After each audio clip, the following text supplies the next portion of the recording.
Bonjour à tous, aujourd'hui je vous amène en Italie avec ma recette du tiramisu traditionnel au café. Donc, pour réaliser cette recette, il va vous falloir les ingrédients suivants.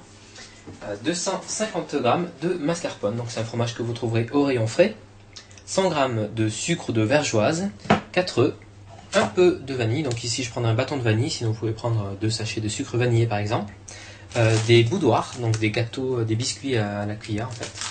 Alors, un petit peu d'alcool. Moi, je prends de l'amaretto, donc c'est de l'alcool d'amande italien, voilà, donc l'équivalent de, allez, on va dire 5 cuillères à soupe. Un café, donc ici un café allongé, donc dans lequel on viendra tremper les biscuits tout à l'heure. Donc là, il est chaud, on va le laisser tiédir un petit peu. Des spéculoos, bien sûr. En fait, c'est une petite touche personnelle qui rajoute un petit peu de croustillant et de consistance au tiramisu. Et enfin, dernière étape, on saupoudrera un petit peu de cacao, donc prenez du cacao en poudre non sucrée. La première étape de cette recette, nous allons séparer les blancs des jaunes. Les blancs seront montés en neige pour donner à la crème de mascarpone une structure un petit peu aérienne. Alors on y va, je vais mettre les blancs ici même.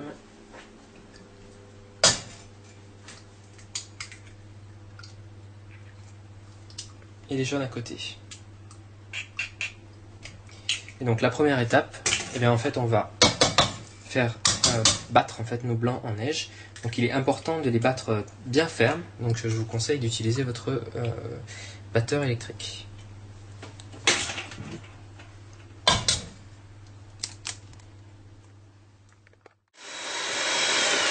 Voilà, regardez, hop, ça fait un petit pic, c'est parfait, donc mes blancs sont très fermes.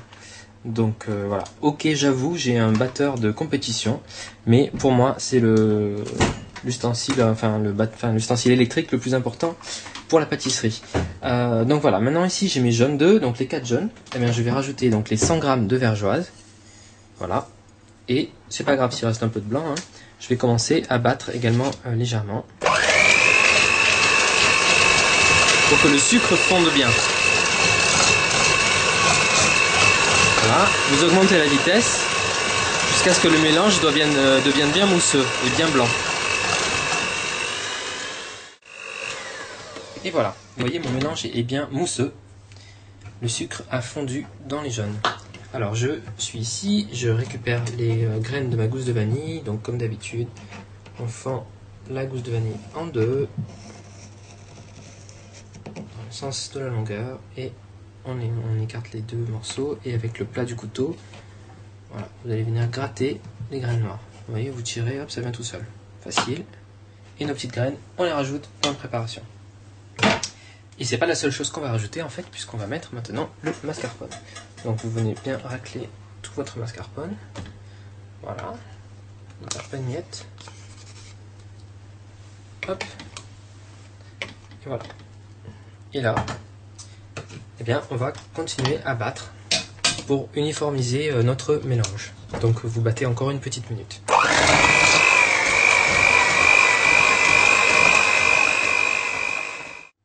Voilà, vous voyez ma préparation avec le fromage, les jaunes d'œufs, le sucre, la vanille.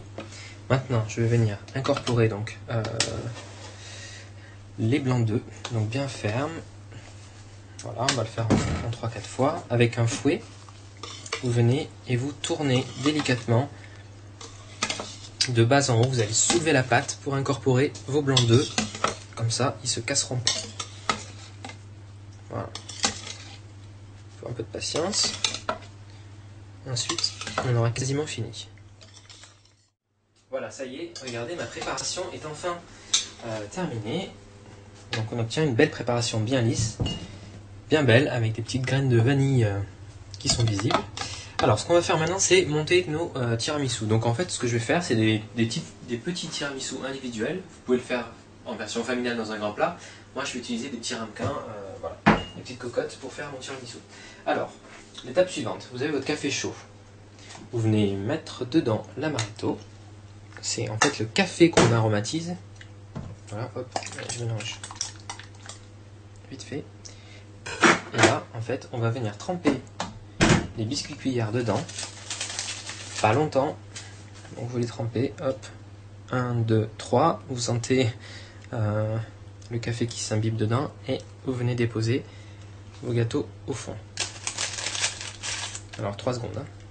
Hop, 1, 2, 3. Voilà. Hop. Alors là, ben, je vais le casser.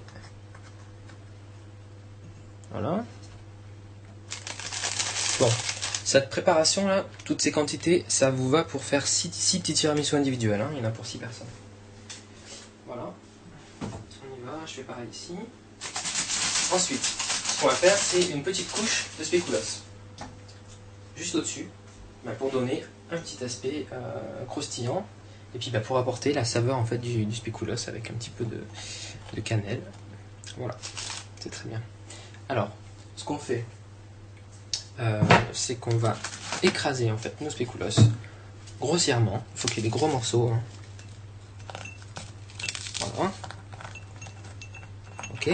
Vous en mettez deux par invité. Et ici, pareil.